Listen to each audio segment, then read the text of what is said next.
Bien-aimés de Dieu, amis de bien et de la justice, je vous salue d'abord par le nom précieux et glorieux de notre Seigneur de gloire Jésus-Christ.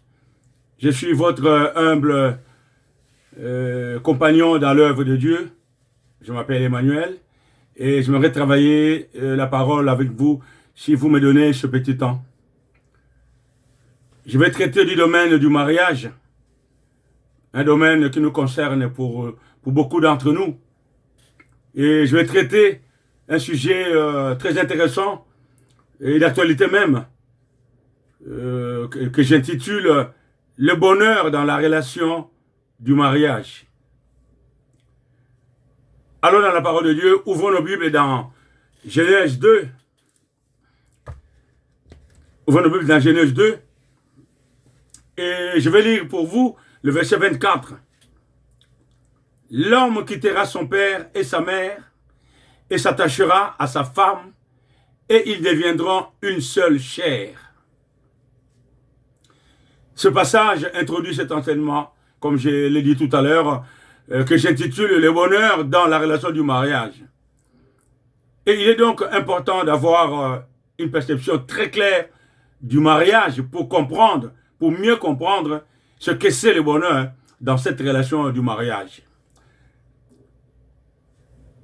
Genèse 2, 24 nous montre que le mariage est une institution divine. C'est la volonté de Dieu entre un homme et une femme dans le but de perpétuer la race humaine. Adam n'a pas choisi Ève comme épouse. C'est Dieu qui le lui a donné comme femme. Elle ne s'est pas réveillée et a vu qu'il était seul. Il commence à réclamer. C'est Dieu, par sa grâce, qui l'a fait. C'est pourquoi d'ailleurs, dans certaines cultures, ce sont les parents qui choisissent les femmes pour leurs enfants. Mais en réalité, la Bible n'a jamais dit cela, que ça devait être ainsi. Non. Alors, voyons maintenant, regardons de près cette écriture. L'homme quittera son père et sa mère. Le verbe quitter ici ne signifie pas nécessairement partir de ses parents ou s'éloigner de ses parents. Quand bien même, ça en fait partie, bien sûr. Quitter dans ce contexte veut dire que l'homme aura atteint un certain âge et une certaine maturité pour pouvoir quitter l'autorité de ses parents et se prendre en charge étant consciemment responsable et capable de fonder une famille. C'est cela que ça veut dire quitter dans le contexte de la parole de Dieu. Comprenez-moi bien. Je reprends cela. Quitter dans ce contexte veut dire que l'homme aura atteint un certain âge et une certaine maturité pour pouvoir quitter l'autorité de ses parents et se prendre en charge étant consciemment responsable et capable de fonder une famille. Ce n'est pas à 1 an qu'on se marie. Ce n'est pas à 5 ans qu'on se marie. Ce n'est pas à 3 ans qu'on quitte ses parents. Vous avez compris. Maintenant, dans certaines cultures, les garçons ne quittent pas le domicile familial. Il y a même des coutumes où toute une famille, les familles restent toujours ensemble. Les hommes se marient, les femmes viennent, et les parents, ils sont toujours ensemble, selon les coutumes. Nous continuons. S'attacher à sa femme. L'homme quittera son père et sa mère. Et ce qui suit dit, et s'attachera à sa femme. Le mot s'attacher, attacher ou s'attacher ici, c'est le mot grec, kolao. K-O-L-L-A et accent circonflexe. Qui signifie cimenter. Ce mot décrit l'affection qui lie un homme et une femme mariés. Donc deux époux. S'attacher, c'est se lier. C'est un engagement qu'on prend envers une femme ou réciproquement.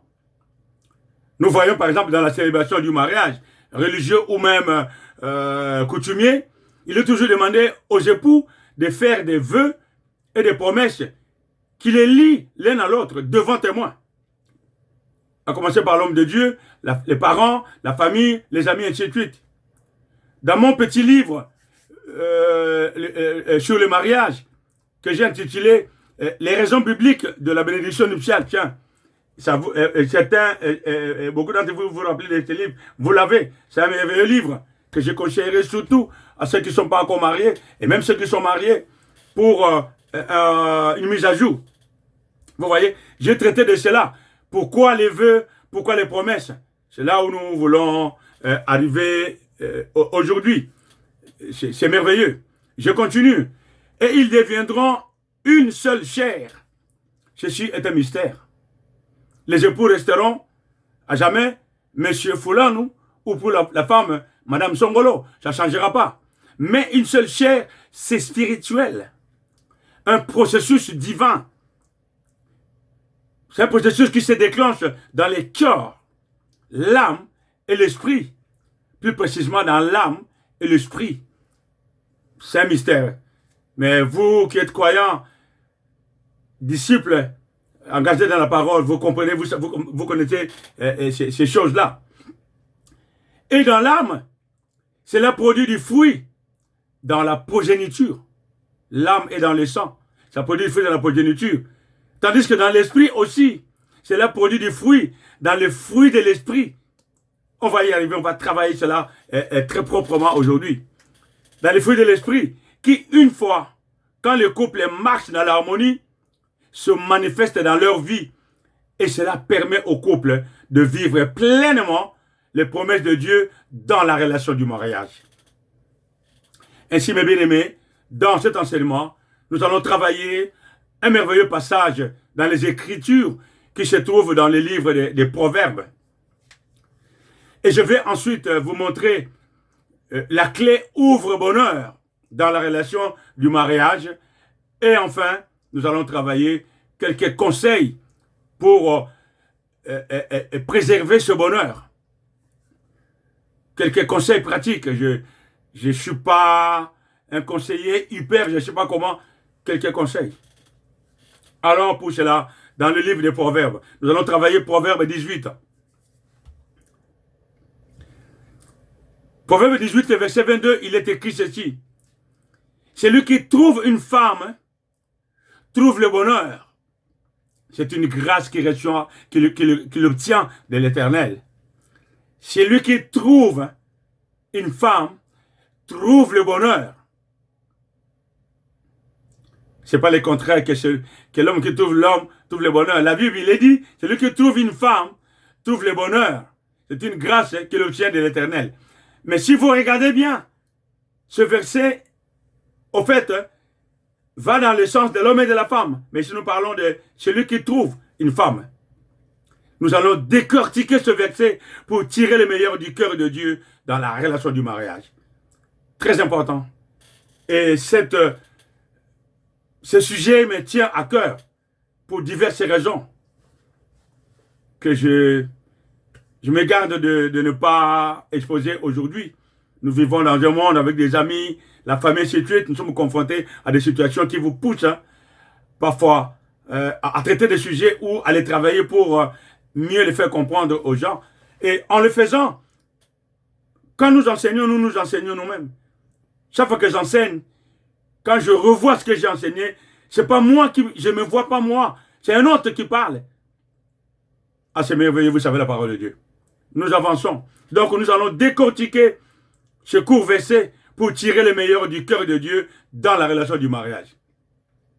Alors, celui qui trouve une femme, celui qui trouve une femme, ce verset nous fait revenir un peu en arrière pour clarifier une vérité. Regardez dans Genèse 24, il est dit, l'homme quittera et s'attachera. C'est l'homme qui choisira la femme. C'est l'homme qui prendra la femme en mariage et non le contraire.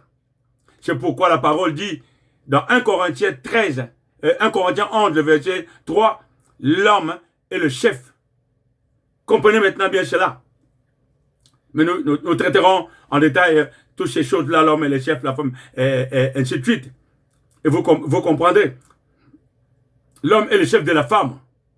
Ainsi, l'homme quittera et cherchera une femme. Donc, c'est l'homme qui trouve. L'encyclopédie biblique définit le mot trouver comme rencontrer après recherche. C'est merveilleux comme définition, vous voyez. Rencontrer après recherche. Il n'y a pas de hasard là-dedans. C'est merveilleux. Rencontrer après recherche. Il ne peut pas y avoir de hasard dans le mariage. Il faut premièrement que l'homme quitte d'abord son père et sa mère. Et ceci dit, ce qui veut dire, l'homme aura atteint un certain âge, une certaine maturité, pour pouvoir quitter l'autorité de ses parents. Pour ne pas dire que les parents disent, tu ne peux pas, tu n'es pas encore là. Non, l'autorité, pour quitter l'autorité de ses parents et se prendre en charge, étant consciemment responsable et capable de fonder une famille. Merveilleux. Et si cela est clair dans sa tête et les conditions sont réunies, alors l'homme cherche. Celui qui trouve une femme doit d'abord chercher. J'en arrive là. Et là, l'homme, il commence à chercher. C'est très important. Il cherche. Parce qu'il est mature. Il est capable et il veut. Il cherche. Et dans chercher, l'homme ne va pas au marché aux femmes pour chercher une femme. Non, ce n'est pas cela.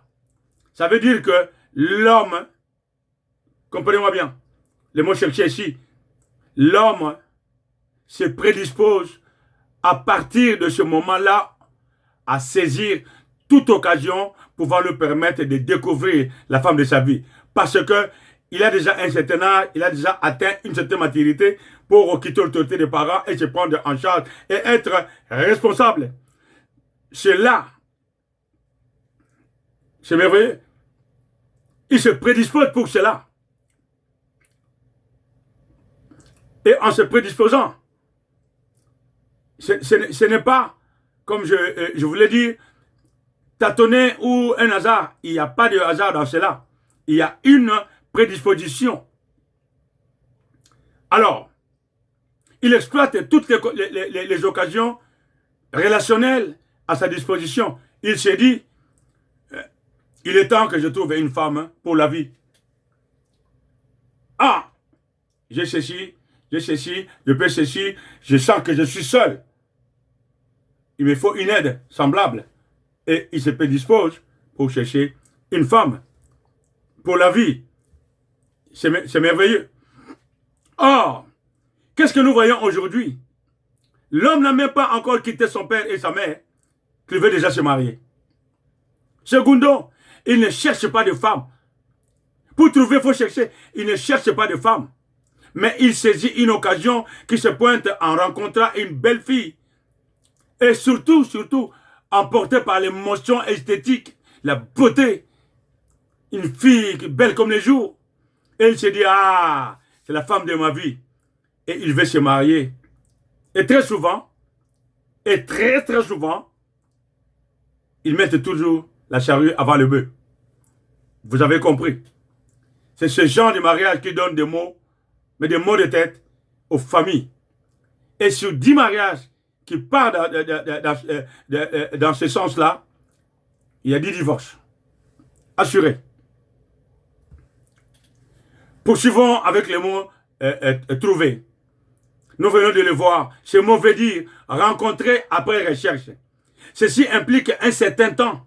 Même si on croit trouver celle qu'on cherche, il faut un temps de recherche. Il faut prendre son temps. Et ici, la recherche implique connaître suffisamment dans les moindres détails pour dire enfin que c'est elle la femme de ma vie. On aura fait son propre jugement sur son apparence physique, elle est belle, bien sûr, sur sa vie personnelle, elle convient, sur sa famille, bonne famille, sur son caractère. Ça peut toujours changer, mais en tout cas pour l'instant c'est bon. Et tout ce qui vient avec. Et on s'est dit, je m'arrête là.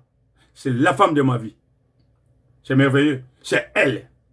Là, on peut dire qu'on trouve. Là, on peut dire qu'on trouve. C'est merveilleux. Je m'arrête là. C'est elle que j'ai trouvée. Une autre définition du mot trouvé dans le dictionnaire français, j'aime bien être explicite. Une autre définition dans le dictionnaire français du mot trouvé veut dire remarquer et reconnaître en quelqu'un une qualité.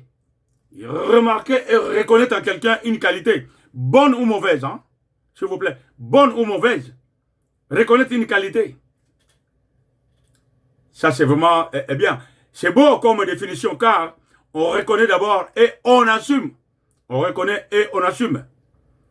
Ce que d'autres trouvent mauvais, par exemple, en une femme, quand l'homme le reconnaît comme bon, peu importe les circonstances, il le trouvera toujours bon. Quand il trouve que c'est bon. Ça peut être aussi le contraire. Mais si l'homme accepte, il en assume la responsabilité. C'est pourquoi on voit parfois de belles femmes mariées à des hommes alors vilains dans le sens, mais les vrais sens de vilains. On se demande, mais comment? Mais quel est le rapport? Et il n'y a même pas de l'argent là-dedans. Mais je suis artiste, mes bien-aimés, vous savez, laissez-moi vous dire une chose qui vous surprendra. La laideur est une beauté même en soi. C'est un autre sujet qu'on traitera un jour. Poursuivons notre étude. Une femme. Nous sommes dans la parole de Dieu. Aujourd'hui, je m'adresse aux chrétiens, aux croyants chrétiens. Et je parle d'une femme. Nous sommes dans une affaire spirituelle dans la parole de Dieu. En cela, j'aimerais parler de la femme au vrai sens chrétien du mot. Pas au sens vulgaire du mot. Femme, au sens chrétien du mot. Je ne veux pas parler de la femme émancipée aujourd'hui. Car la femme émancipée aujourd'hui contredit souvent la parole de Dieu. Ouais, non. On parle de la femme, bibliquement parlant. Selon le dictionnaire biblique Emmaüs, la femme, c'est cette créature créée par Dieu comme l'homme. Elle est son aide, semblable à lui. Et c'est la femme qui a eu un rôle déterminant dans la chute. Et elle a subi plus gravement les conséquences aujourd'hui. Et c'est la parole de Dieu qui dit, pour ce que tu as fait, tu feras ceci, tu feras ceci. Elle connaît la douleur de l'enfantement aujourd'hui. Ce n'est pas une punition. C'est le fruit d'avoir voulu en tirer profit de sa liberté que Dieu lui a donnée. Et il en a tiré les conséquences. Les douleurs de l'enfantement. Et son mari dominera sur elle. Ça, c'est Dieu qui l'a dit dans sa parole. L'homme est le chef. Chef ici, c'est dans un consentement mutuel et un arrangement délibéré avec son mari, l'homme et la femme. Et non une position de dominateur. Ça n'a rien à voir. C'est là où le bas blesse aujourd'hui sur ce qui se passe dans les couples. Divorce sur divorce. Nous allons y arriver. Ce n'est pas une position de dominateur, s'il vous plaît. Et même l'apôtre Paul ajoute dans les épîtres, pour la femme qui va subir les conséquences d'avoir péché le premier et amener l'homme au péché, l'apôtre Paul ajoute ceci. Elle sera néanmoins sauvée en devenant mère si elle persévère avec modestie dans la foi, la charité et dans la sainteté. Ça, c'est 1 Timothée 2, verset 15. Ah, c'est merveilleux. Elle sera néanmoins sauvée. Sauvée ici, ce n'est pas être née de nouveau. Elle aura au moins une apparence à sauver sur ce qu'il a fait. Elle aura au moins gagné quelque chose par rapport à ce qu'elle avait fait. Tu fais quelque chose de mauvais, tu fais quelque chose de bien aujourd'hui. On te dit, ah, au moins, il a fait ceci, il mérite ceci. La femme sera déjà sauvée. Quand tu nais de nouveau de l'Esprit de Dieu, même si tu n'es pas marié, tu es déjà sauvé. Mais le mot sauvé ici, il ne faut pas le prendre dans ce sens de la nouvelle naissance ou c'est là. Non, le sens que, au moins, elle sauvera les meubles par rapport à ce qu'elle aura fait en péchant la première. Voilà. Et nous poursuivons. Donc, elle sera néanmoins sauvée. Et cette écriture, je vous dis bien, introduit vraiment clairement l'autre partie du verset 22 de Proverbe 18 que je suis en train de travailler ici, qui dit, trouve le bonheur. Il cherche une femme trouve le bonheur. Et c'est le sujet de notre enseignement aujourd'hui. Mais nous allons poursuivre pour ne pas être long par rapport à l'enregistrement. Suivez-moi bien pour la suite.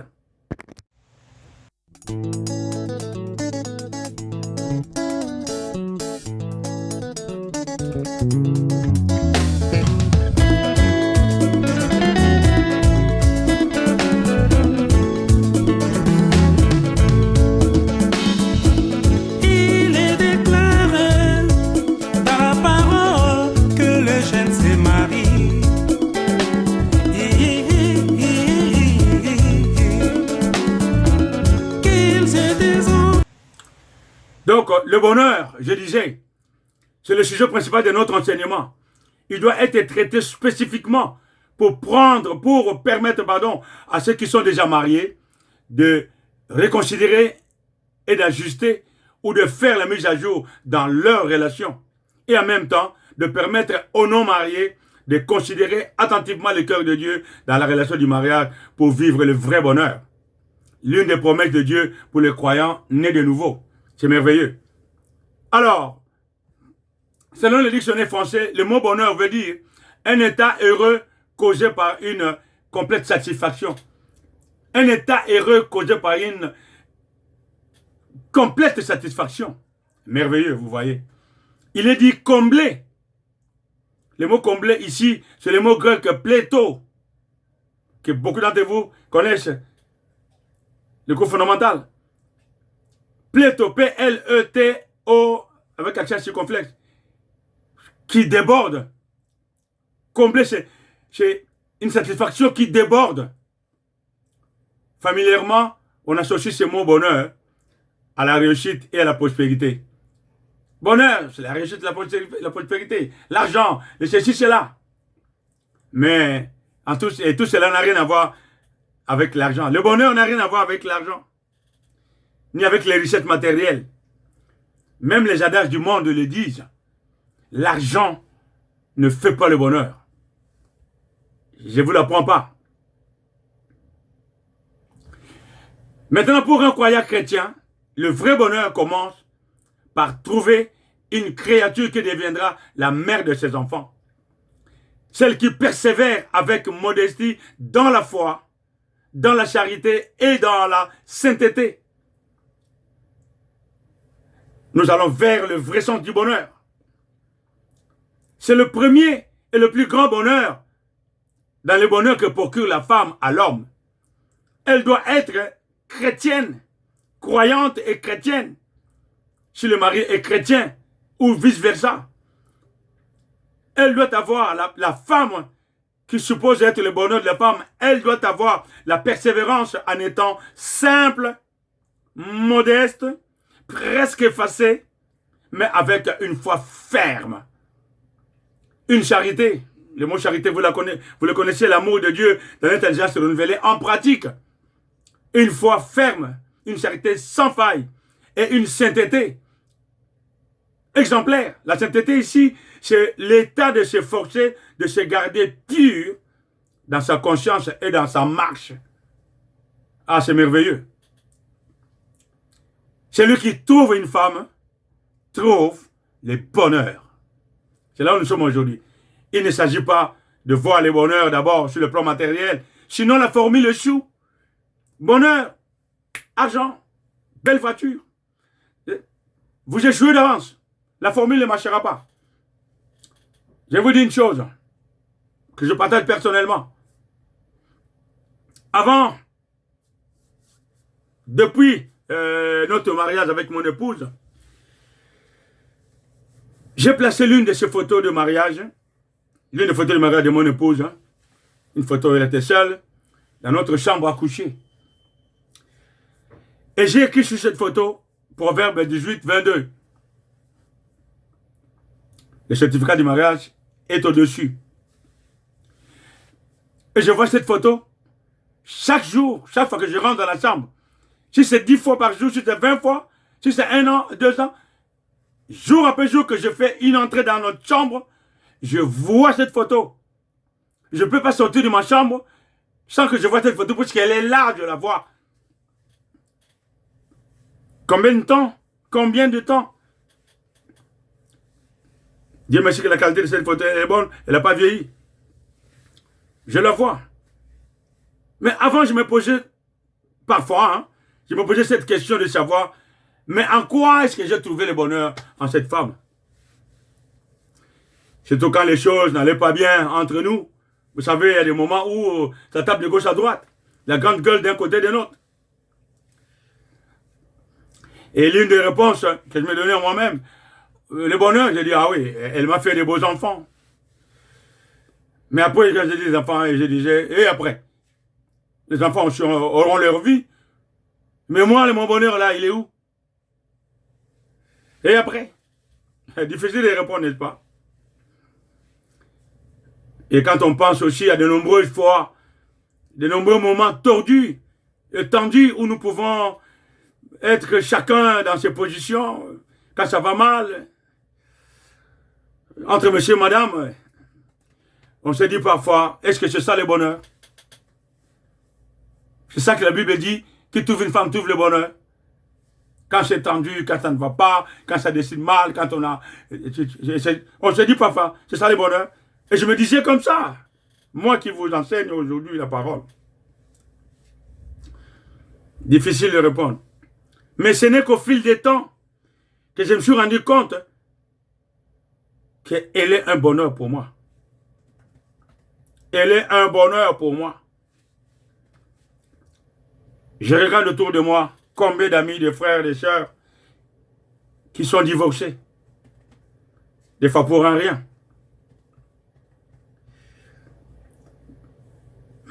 Malgré autant de temps qu'ils ont vécu, parfois avec des enfants, des grands enfants, des petits, des arrière-petits enfants, ils divorcent.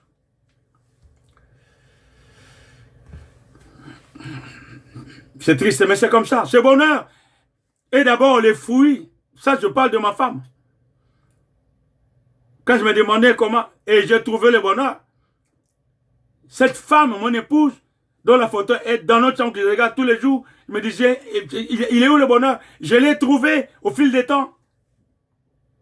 Et vous savez, ce bonheur, c'est quoi? Je vais vous le dire. Ce bonheur est d'abord le fruit de sa détermination à vivre comme une femme chrétienne. Je ne vante pas bêtement ma femme. C'est un témoignage que je fais.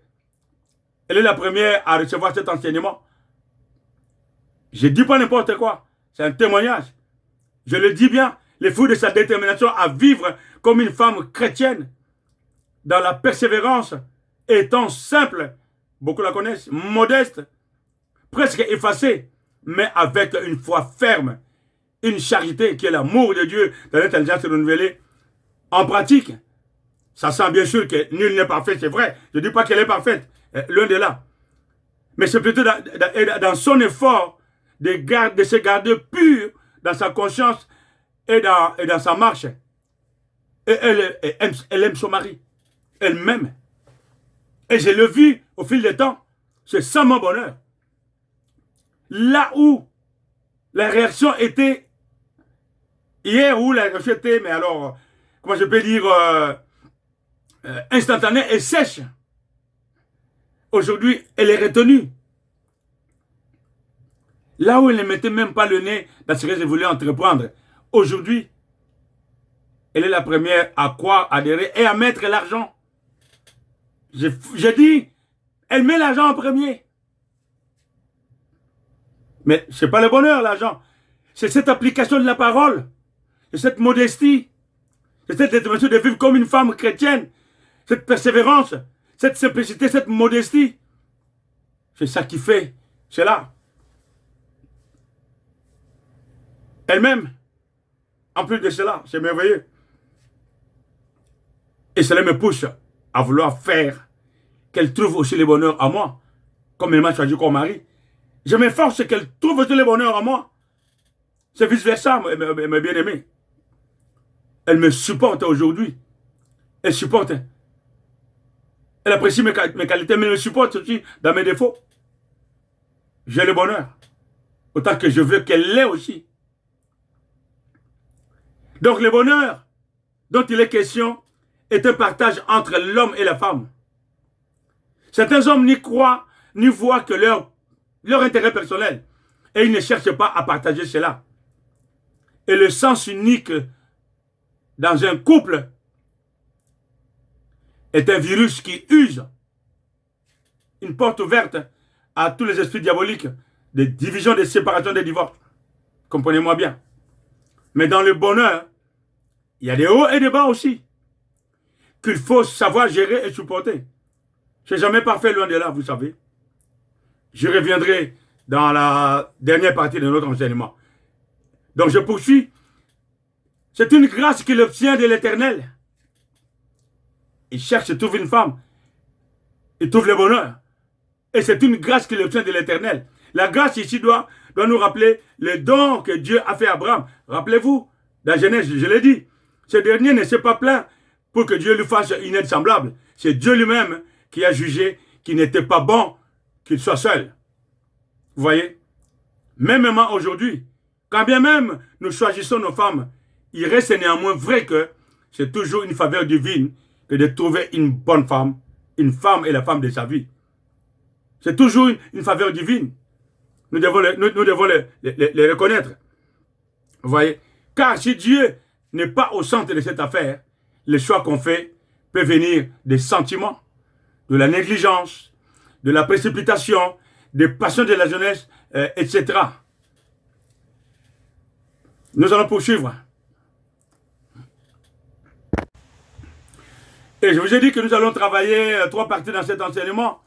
Nous avons vu tout à l'heure là, Proverbe 18, verset 24. Et j'ai dit que nous allons travailler deuxièmement, la clé ouvre bonheur dans la relation du mariage. C'est là où nous sommes maintenant, la deuxième partie de notre enseignement. Ce que je vais vous enseigner ici, je sais que vous le connaissez déjà, pour avoir entendu des milliers de fois. Mais placé dans le contexte du bonheur, dans le mariage aujourd'hui, cela va vous époustoufler. Spécifiquement, dans le mariage, que dans le mariage. Mais c'est un passage biblique que vous connaissez, que vous recevez tous les matins. Sur vos portables. Mais ça va vous époustoufler aujourd'hui dans le contexte spécifique du mariage. Il s'agit du fruit de l'esprit. Je l'ai introduit. Et vous comprendrez les rôles du fruit de l'esprit dans le processus du bonheur dans le mariage. Le fruit de l'esprit, le grape wine, vous voyez une grappe de raisin, une grappe mais avec des fruits. Les fruits de l'esprit.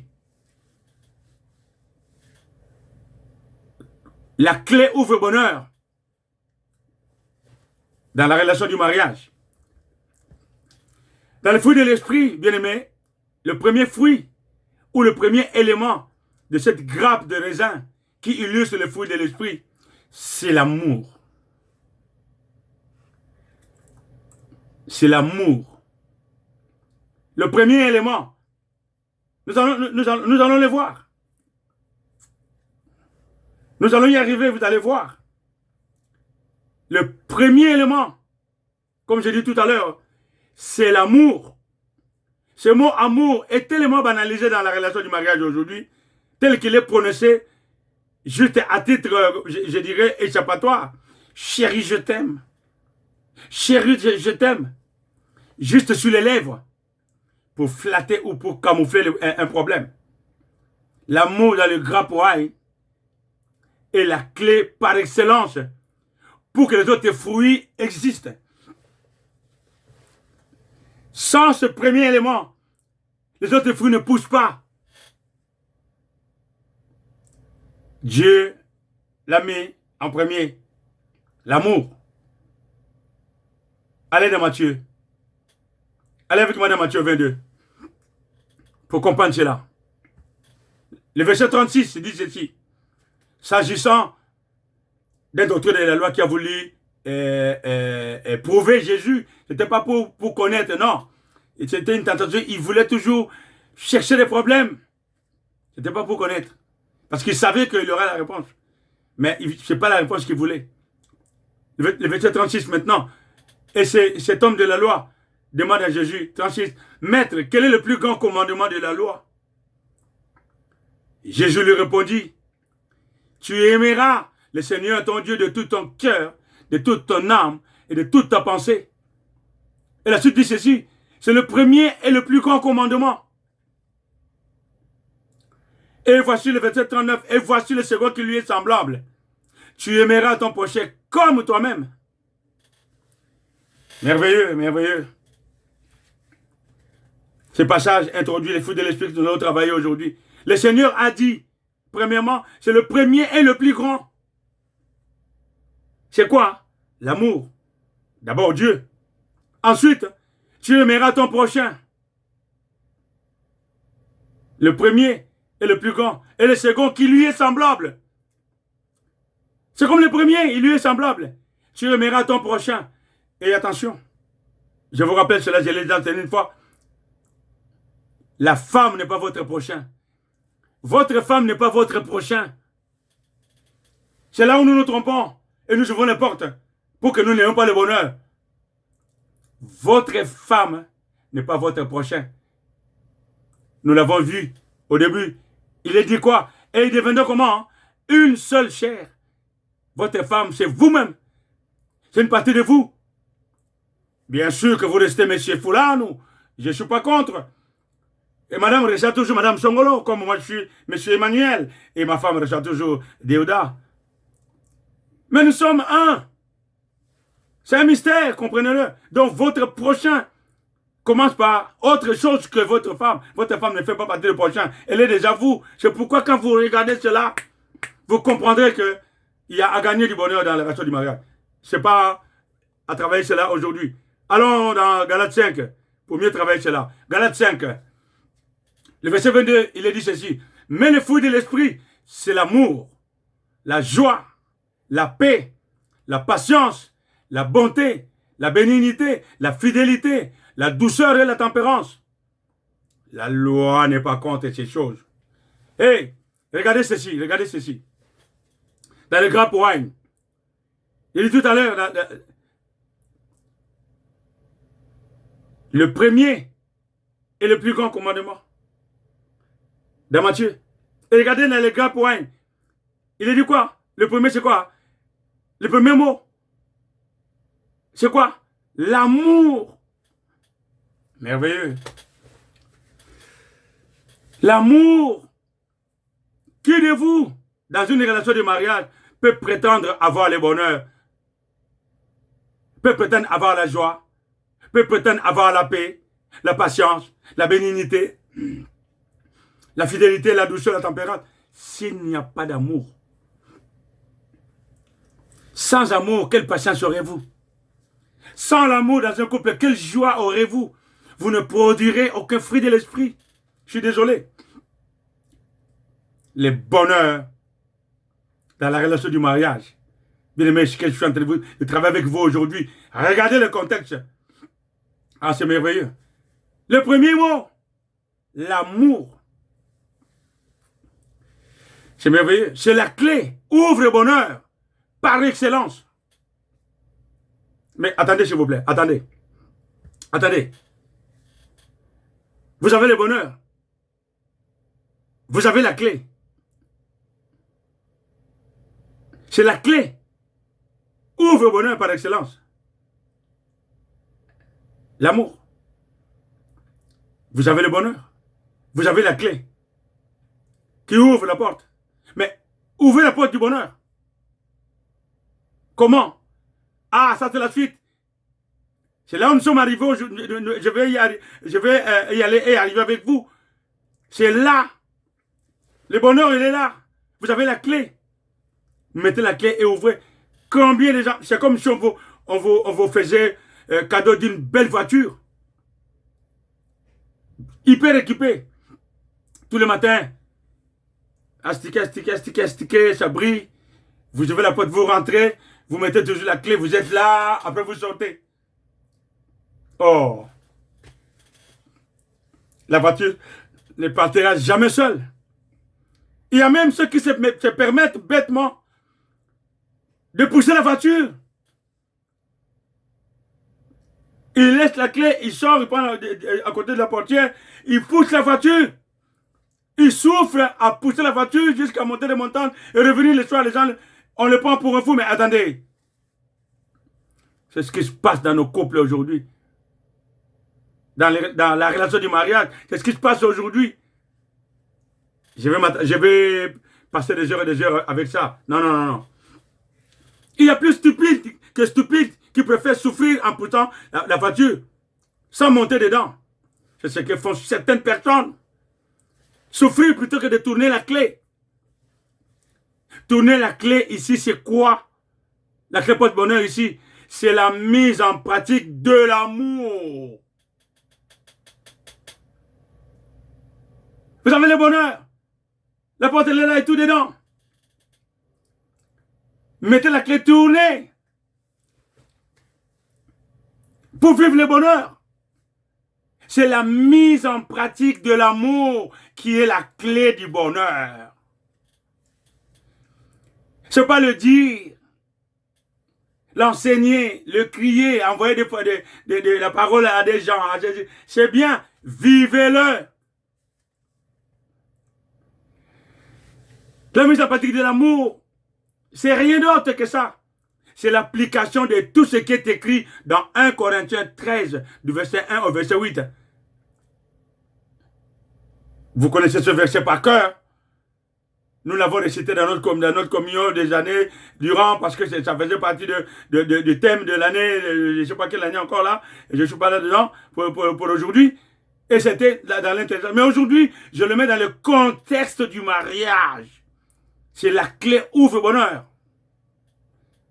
C'est la clé, la mise en pratique de cela. Lisons-le rapidement. Il n'y a pas mieux, mes bien-aimés, il n'y a pas mieux. 1 Corinthiens 13, pardon. Regardez le verset 1.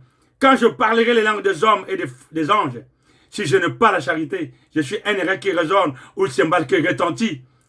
Et quand j'aurai le don de prophétie, la science de tous les mystères et toute la connaissance, quand j'aurai même toute la foi jusqu'à transporter les montagnes, je vais bien le lire pour ne pas dire n'importe quoi. Si je n'ai pas la charité, je suis rien. Et quand je distribuerai tous mes biens pour la nourriture des pauvres, quand je livrerai même mon cœur pour être brûlé, si je n'ai pas l'amour, la charité, l'amour de Dieu et l'intelligence de la manifestation, cela ne me sert de rien. Là, regardez à partir du verset 4, la mise en pratique maintenant. La clé, passe-partout, ouvre bonheur. L'amour de Dieu dans l'intelligence renouvelée en pratique est patiente. La patience, fruit de l'esprit. Elle est pleine de bonté. Bonté, fruit de l'esprit. La charité n'est point envieuse. La charité ne se vante point. Elle ne s'enfle point d'orgueil. Elle ne fait rien de malhonnête. Elle ne cherche point son intérêt. Elle ne s'irrite point. Oh là là, coup de poing sur sa femme, sur son gifle machin sur son mari, et ainsi de suite. C'est pas de l'amour. Elle ne s'irrite point. On crie tous les jours. Non. Elle ne soupçonne point le mal. Oh là! Ah, je pense que ma femme me trompe. Ah, je pense qu'elle a un compte bien bloqué. Elle a un compte bien bombé, elle ne veut pas donner. Ah, je pense qu'elle fait ceci pour elle-même. Elle ne me donne pas ceci. Vous ne faites que soupçonner le mal. Elle ne se réjouit point de l'injustice. Elle se réjouit de la vérité. Dites-vous la vérité, monsieur, madame. La clé ouvre le bonheur. Trop de mensonges dans les couples. Monsieur, pour lui, il achète, la femme ne sait pas. La femme, pour elle, monsieur ne sait pas.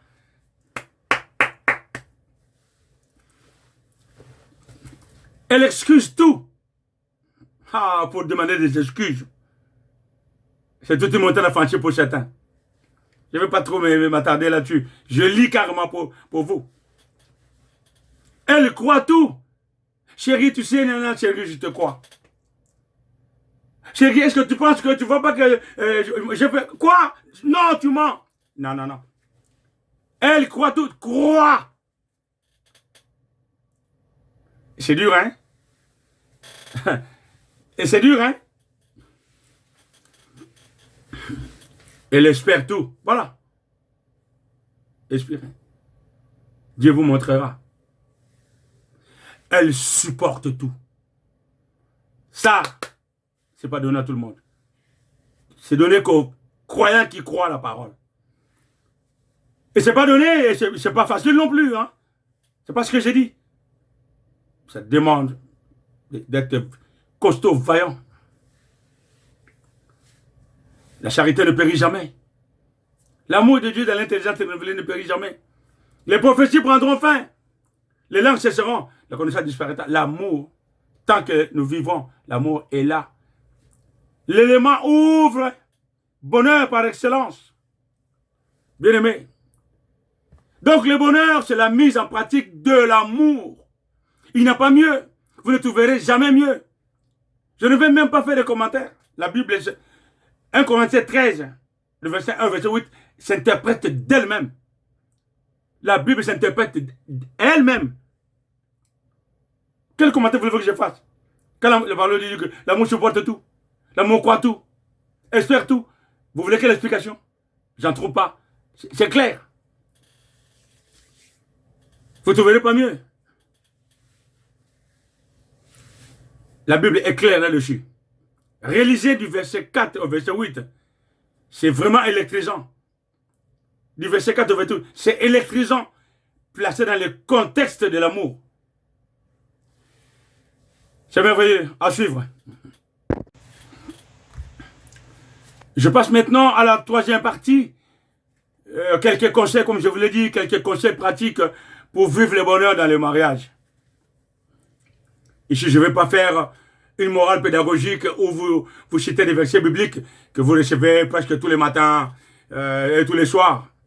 Vous pouvez même réciter plusieurs de ces versets concernant le mariage par cœur. Vous connaissez tout ça. Non. Ce qui m'intéresse ici, c'est de nous poser tout simplement la question de tous ces versets-là, tout ce que nous avons retenu, nous recevons. Qu'en faisons-nous? Rappelez-vous, qu'en faire l'ayant reçu? Bourrer la tête et pleurer que je suis malheureux dans mon couple. Il est où le bonheur? Vous avez trouvé une femme, n'est-ce pas? Alors trouvez le bonheur. Il est là le bonheur. Vous n'avez pas la bonne clé. Vous avez même, vous perdez même la clé de votre propre maison. Parce que vous venez tout le temps, vous devez frapper la porte. Votre femme dira, papa, fais le double, la clé si tu as perdu.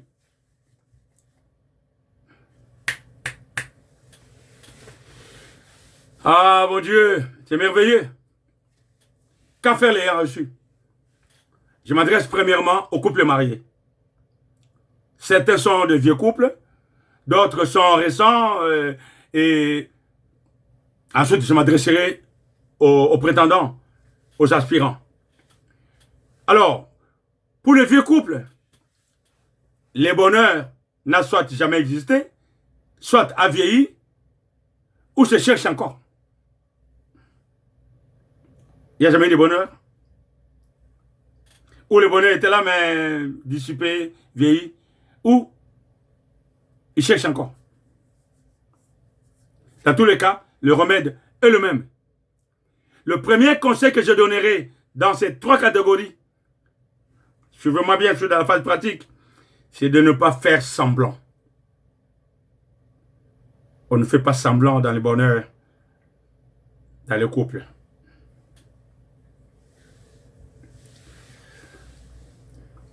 Ne faites pas semblant. Le bonheur, ce n'est pas le plaisir des premiers jours après le mariage. Lune de miel, lune des noces, nanana. Non. Un homme ou une femme qui ne trouve pas le bonheur dans son couple, la première chose que l'on fait, c'est d'user de patience. Fruit de l'esprit. Patience. On se dit, ça viendra avec le temps. J'ai épousé une femme. Je trouve le bonheur. Je ne vois pas, ça va venir. Parce qu'on croit déjà qu'on a trouvé son bonheur. Ceci est vrai. Mais pour que cela vienne, si ça tarde trop, c'est de revenir aux fondamentaux, sur les principes de base du mariage. Quand on ne voit pas, on ne trouve pas le bonheur, ça tarde ou ça vieillit. Revenir sur les fondamentaux, sur les principes de base du mariage. À savoir, premièrement, si tu as réellement quitté ton père et ta mère. Ceci est fondamental. J'ai donné la définition tout à l'heure là, de quitter. Ne prenez pas la naissance de quitter papa et maman. Je ne veux pas revenir là-dessus. Vous avez qu'à à mettre l'arrêt, rebobiner, revenir en arrière pour voir ce que j'ai dit par rapport à quitter. Donc, premièrement, savoir si l'homme a réellement quitté son père et sa mère. Ceci est fondamental, d'autant plus que ne pas revenir sur ce principe, ça va vous bloquer. Vous serez bloqué. Vous ne voudrez jamais vous remettre en cause pour savoir d'où est partie la faille qui accompagne toute votre vie de couple pour que le bonheur n'arrive pas. Pour pouvoir revenir dessus, sur ce qui bloque et trouver les voies et moyens pour contourner la montagne. Revenez sur les fondamentaux. Avez-vous quitté votre père, votre mère? Étiez-vous à l'âge? Avez-vous atteint la maturité? Les conditions requises pour dire que je suis prêt. Ce n'était pas un hasard. Ce n'était pas une soirée mal arrosée qui a fait. Ou elle n'était pas trop belle comme le jour. Que vous êtes tombé. Mais alors, tombé plus bas pour que dire, sans toi chérie, je meurs quoi. Pourtant, tu n'avais pas encore quitté ton père et ta mère. Revois cela. Par exemple, pour ne pas parler dans le vide, vous avez épousé votre femme parce qu'elle est tombée enceinte accidentellement. Ce n'est qu'un exemple parmi tant d'autres. Hein. Ce n'est qu'un exemple. Hein. Ou vous croyez, vous avez cru à un coup de foudre. Belle comme le jour, le cœur a fendu. Non. Oui, mais vous n'avez pas encore quitté votre père et votre mère, mon gars. Oui, elle est belle. D'accord. Je la veux. Ok. Mais je dois d'abord quitter mon père et ma mère. Et la définition, vous la connaissez. Et vous faites cela précipitamment, un coup de foudre, et pour ne pas décevoir les familles, et vous vous êtes efforcé de vous convaincre que c'est la femme de ma vie. Ce qui veut dire que vous n'avez jamais quitté votre père ni votre mère. Une conviction personnelle sur un coup de foudre, sur un coup de tête. Il est inutile à ce moment-là de penser que vous pouvez vous attacher à votre femme. Elle s'attachera à sa femme. Il quittera et s'attachera. Vous ne vous attacherez pas à votre femme. Parce que vous n'avez pas encore quitté votre père, votre mère. Vous n'êtes pas encore prêt. Ni physiquement, ni mentalement, moins encore spirituellement.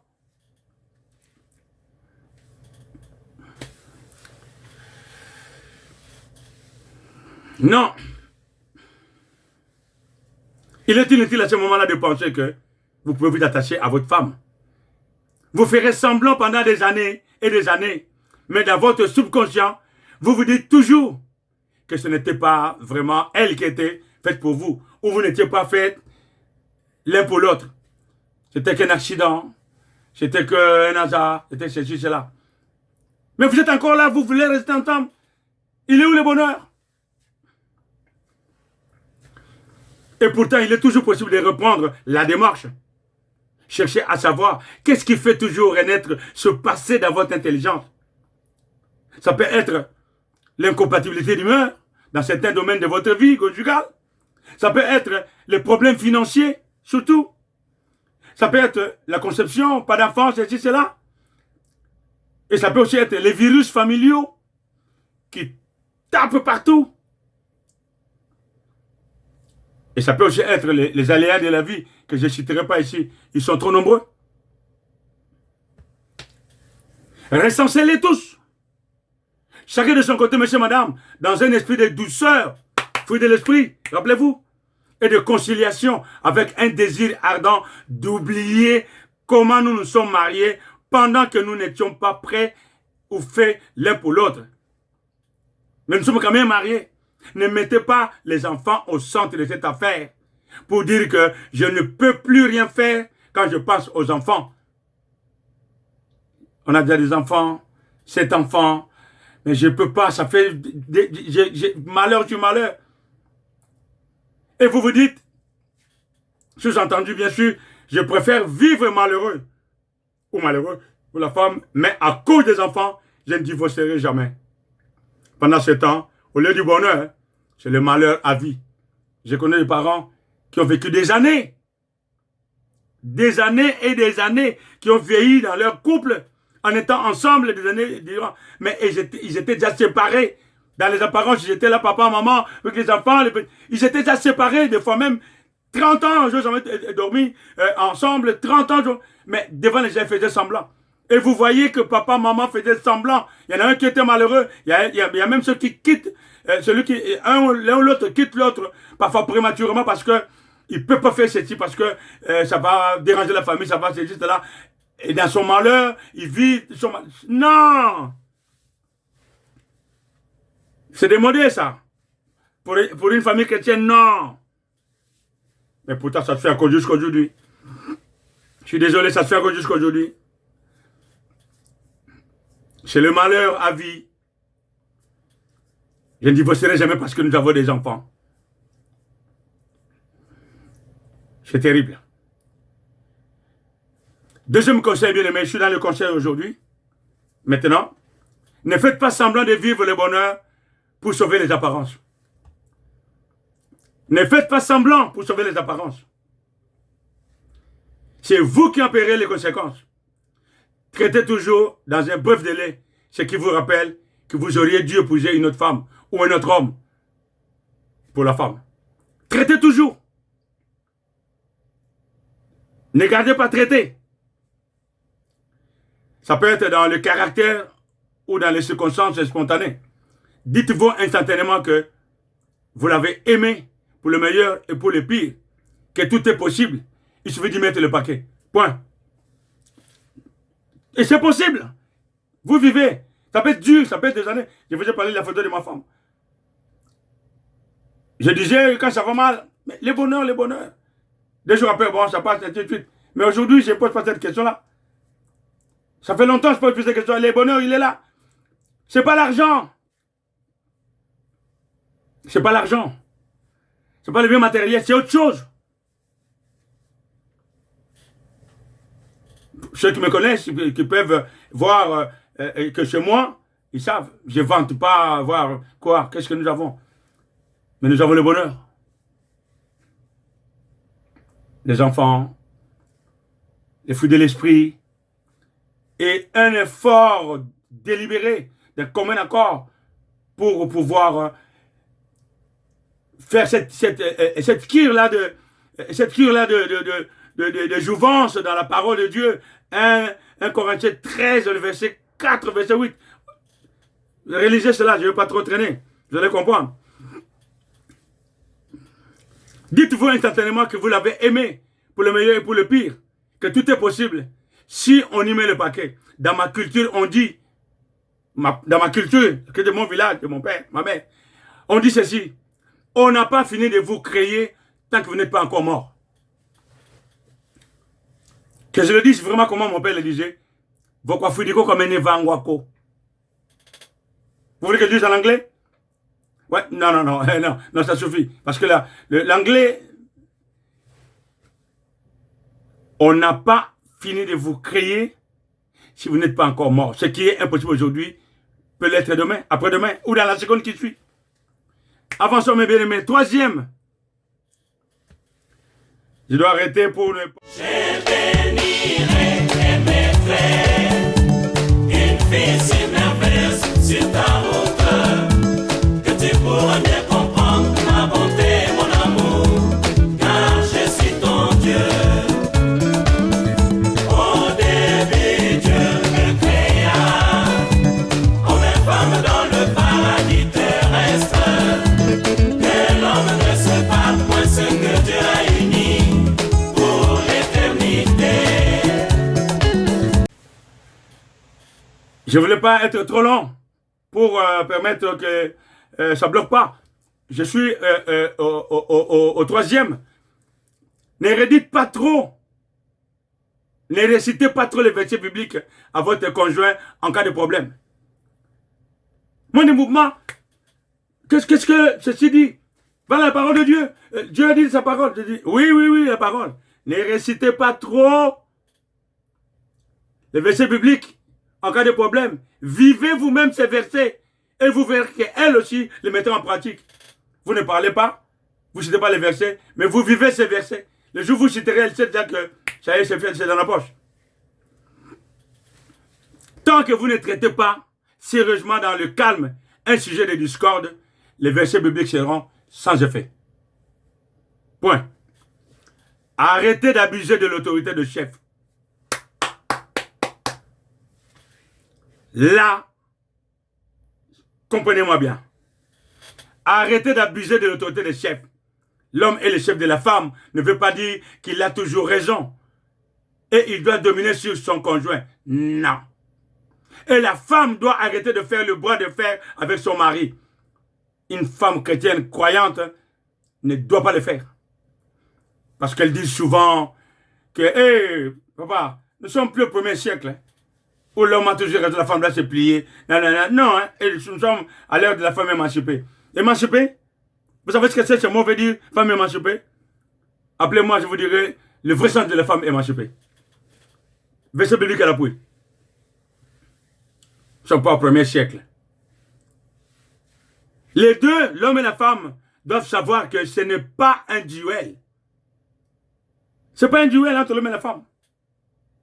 C'est un couple uni. Un couple uni qui forme une seule chair. Pour le bonheur, le pire on peut imaginer, mais d'abord pour le bonheur.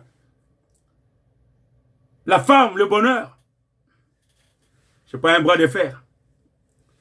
Un couple uni dans lequel toutes les décisions doivent être prises dans une entente mutuelle. Je suis le chef. Toi, ferme ta gueule. As-tu fait? Non.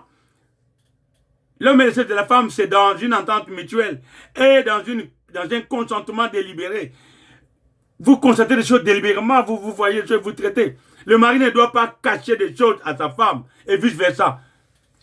Le mari va se taper, surtout pour nous qui sommes venus d'ailleurs. Le mari va s'acheter une parcelle, la femme ne sait pas. La femme va s'acheter une parcelle, le mari ne sait pas.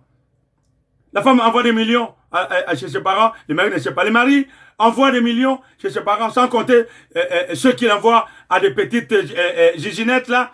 La femme ne doit même pas savoir. Si tu ne sais pas que tu envoies de l'argent à ta mère, comment veux-tu savoir, comment veux-tu qu'elle sache que tu as envoyé de l'argent à tes petites copines ou à tes petits bureaux là-bas? Ça tue les mariages. Chacun pour soi. Le compte commun, ça marche rarement dans nos milieux. Parce que l'homme abuse toujours. Je suis un homme, je sais ce que je dis. Les femmes abusent rarement du compte commun. C'est toujours les hommes. Quand il y a l'argent, les hommes, les yeux, nous avons toujours les yeux là. Quand les 0 commencent à pousser sur le compte, dès que la femme dit que non, ne touche pas, parce que je suis le chef, c'est un problème. Je ne vais pas faire des commentaires, mes bien-aimés, je ne vais pas faire des commentaires. Vous savez de quoi je parle. Passons. Quatrièmement, développer un style de vie de prière. Beaucoup de prières, ensemble et individuellement. C'est très important. Je m'adresse aux croyants chrétiens. Je vous l'ai dit au début, je ne m'adresse pas à n'importe qui, même pas à tous les chrétiens, même pas aux chrétiens, aux croyants chrétiens. Il y a des croyants il y a des chrétiens qui ne croient pas ou qui ne croient pas assez. Les croyants chrétiens qui croient à la parole de Dieu, qui adhèrent à la parole de Dieu. Moi, quand je vois ma femme prier, beaucoup prier, ça me motive à ne pas arrêter de prier. Ce n'est pas une compétition, mais c'est comme ça.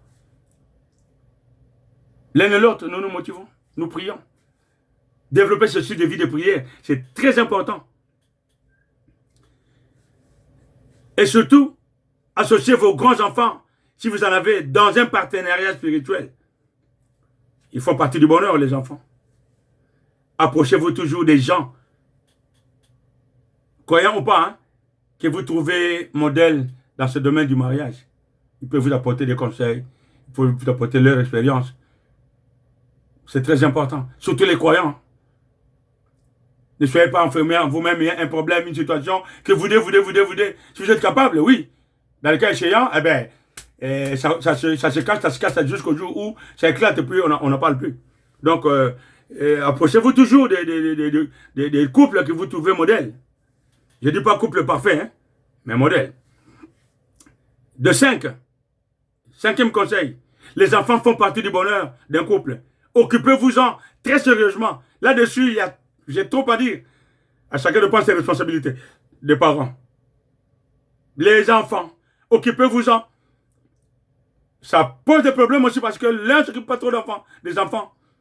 Va même ce qui est dû aux enfants, des fois,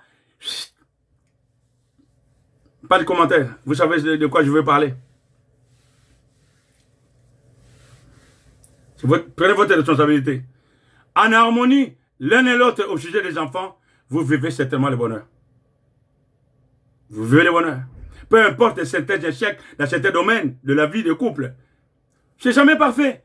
Mais en harmonie sur ce qui concerne vos responsabilités pour vos enfants, ça passe. Sixièmement, ne dites jamais l'un devant l'autre que vous regrettez toujours votre choix.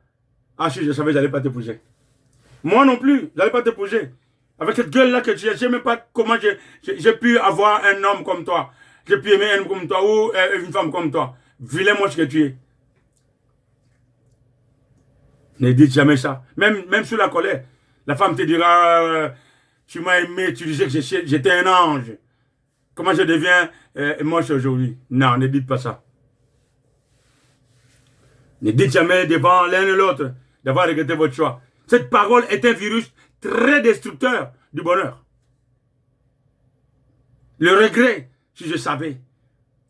J'aurais dû épouser tel. J'aurais dû épouser Songolo ou Fulano. Ne le dites pas. Un vrai virus. Rappelez-vous souvent les bons moments de votre vie de couple. Plutôt que de vous rappeler toujours les déboires. Tu sais ce que tu m'as fait l'autre jour? Tu sais ce que tu m'as fait il y a les années passées? Si je me rappelle... Oh. Non. C'est un virus. Appréciez-vous. Félicitez votre conjoint quand il vous fait plaisir. Même un petit plaisir. Félicitez-le. Ah, je suis content, chérie. J'ai beaucoup aimé. Ça l'encourage de refaire. Aujourd'hui, c'est rare.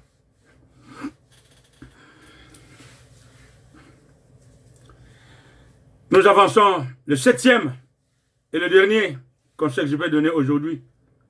Peu importe la gravité de la situation dans laquelle vous vous trouvez, de quel ordre que ce soit,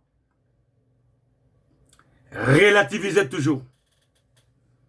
Dites-vous toujours, c'est un petit problème.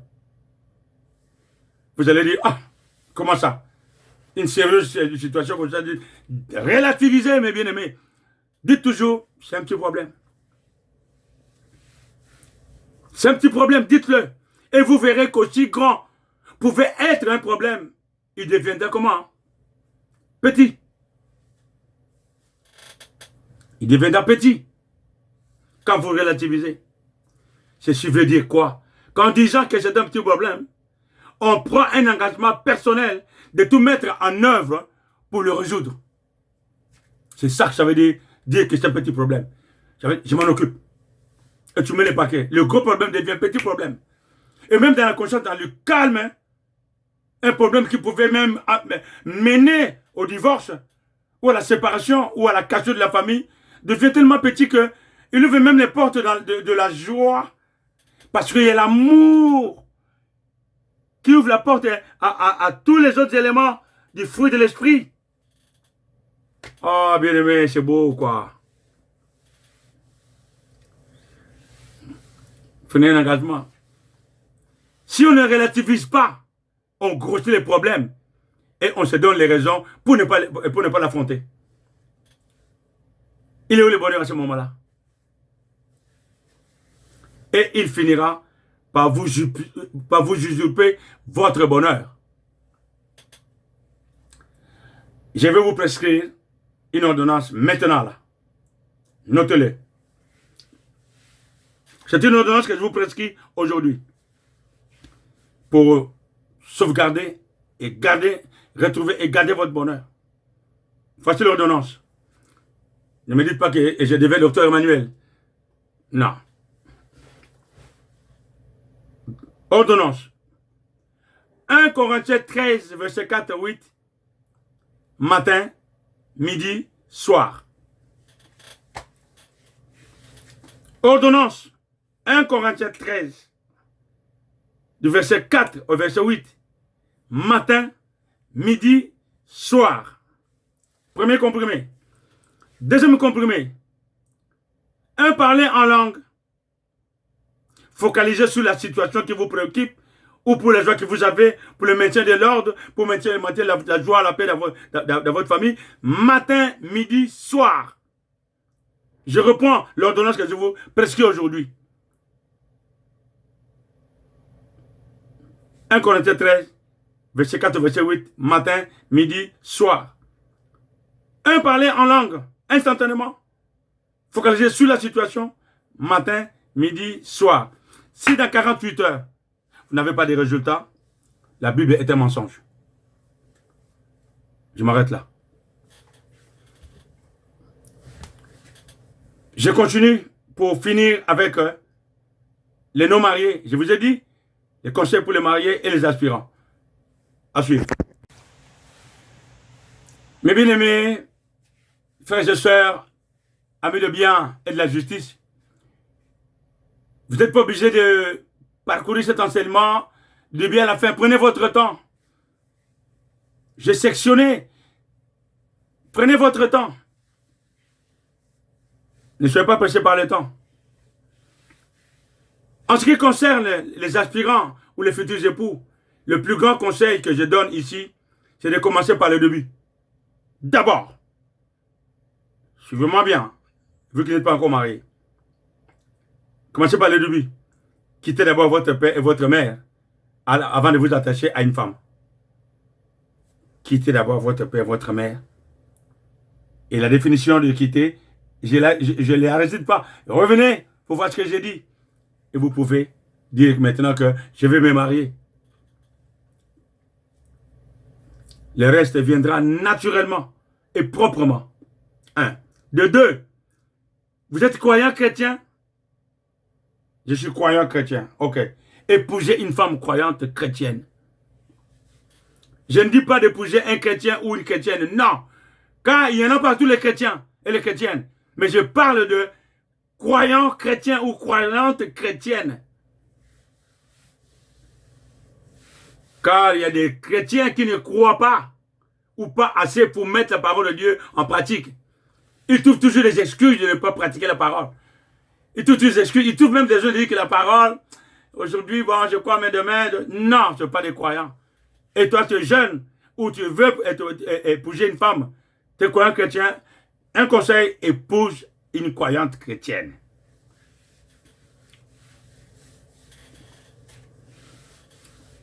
Je ne suis pas raciste. C'est le bon sens. C'est très important. Ils trouveront toujours, les non-chrétiens trouveront toujours des excuses. Ne vous dites pas, oh oui, je vais l'épouser et je l'amènerai dans la famille chrétienne. C'est au risque et péril. Au risque et péril. Elle peut accepter juste pour vous faire plaisir, car elle vous veut comme ça, vous êtes beau et tout ça. Mais à la fin, la vie chrétienne peut devenir un calvaire. Ça peut devenir un calvaire. Elle vous dira, mais c'est quoi cette parole-là? Elle va vous réciter des théorèmes de je ne sais pas qui, de principes philosophiques de je ne sais pas qui, à la place de la parole.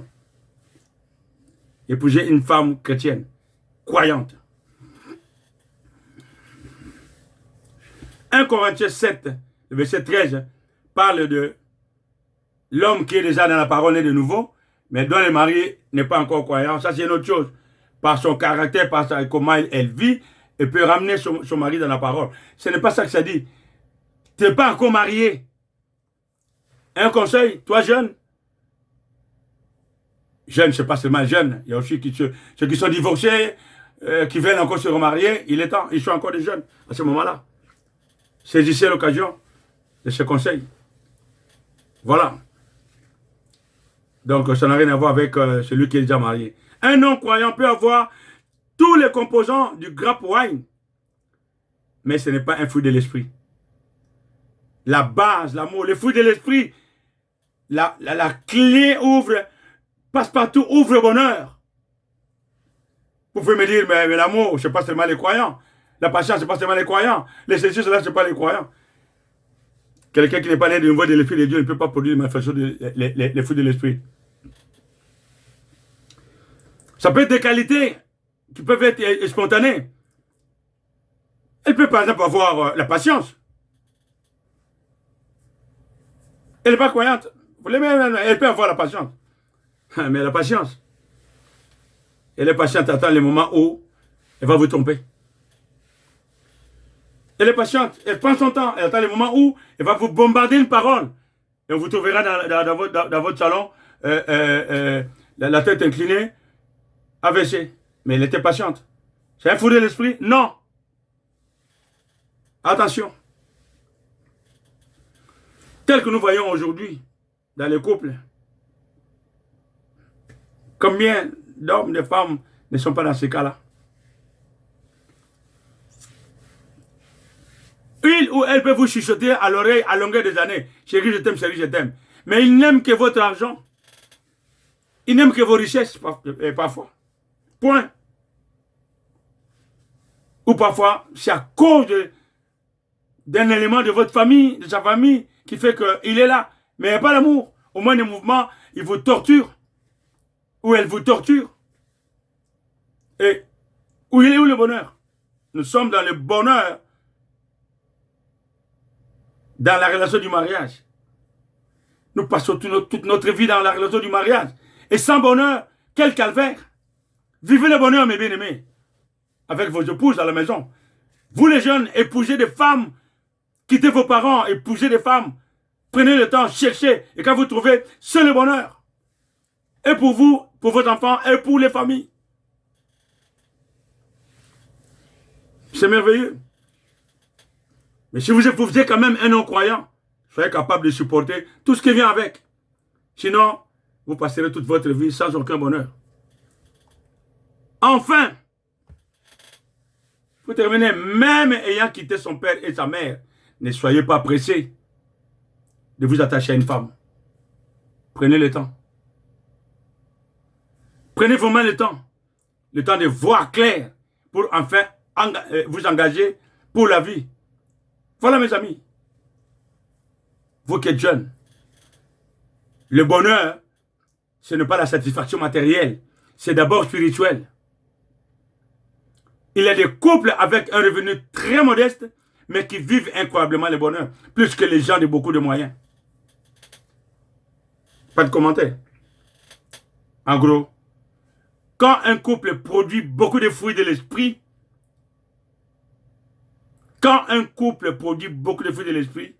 ce couple-là vit le bonheur. Incontestablement. Ça ne peut pas louper. Le fruit de l'esprit produit par un couple croyant est l'élément fondamental par excellence qui permet au couple de vivre le vrai bonheur. C'est ça le bonheur. Dans la vie conjugale, dans la raison du mariage. Quand un couple produit beaucoup de fruits de l'esprit, ce couple vit le vrai bonheur. Et le fruit de l'esprit produit par un couple croyant est l'élément fondamental par excellence qui permet à un couple de vivre le vrai bonheur. Alors, c'est ainsi que l'homme trouvera le bonheur dans la relation du mariage. Il s'assure de sa maturité pour pouvoir quitter l'autorité de ses parents et de se prendre en charge, étant consciemment responsable et capable de fonder une famille. Il prend le temps de chercher. Qui cherche, trouve une femme. Il prend le temps de chercher.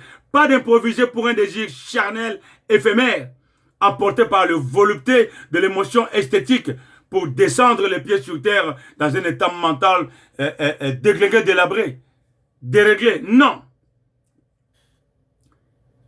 Pour, enfin, femme après femme, celle-ci non, celle-là non, divorce après divorce, non. Il s'attachera à une seule femme avec laquelle il formera un seul corps dans les cœurs, âme et esprit, et ayant des enfants dont il assumera la totale responsabilité. Et par la grâce de Dieu, c'est une grâce, rappelez-vous, et par la grâce de Dieu, tous deux vivront le vrai bonheur en laissant entrer Jésus-Christ dans leur vie et dans leur cœur. Et non et non, attention, et non une quelconque, ou faire plaisir à n'importe qui. Attention, non, non, non, non, non, non. Par la grâce de Dieu, tous deux vivront le vrai bonheur en laissant entrer Jésus-Christ dans leur cœur, en étant une vraie famille chrétienne qui appartient à Dieu en Christ et non à une quelconque dénomination religieuse. Attention, là où on croit ce que le chef de l'église dit, même quand c'est contraire à la parole de Dieu, là où on vous dira avec vos 7 enfants que cet homme n'est pas l'homme de votre vie, après 7 enfants et 47 petits-enfants, on vous dira que ce n'est pas l'homme de votre vie. Réfléchissez. Tout simplement, bien-aimés, croyez cette parole et vivez pleinement le bonheur dans votre vie, dans votre mariage. C'est la volonté affichée de Dieu pour tous les croyants. Que Dieu vous bénisse, que Dieu abonne votre cœur. Priez vous-même après avoir écouté cet enseignement. Je vous aime.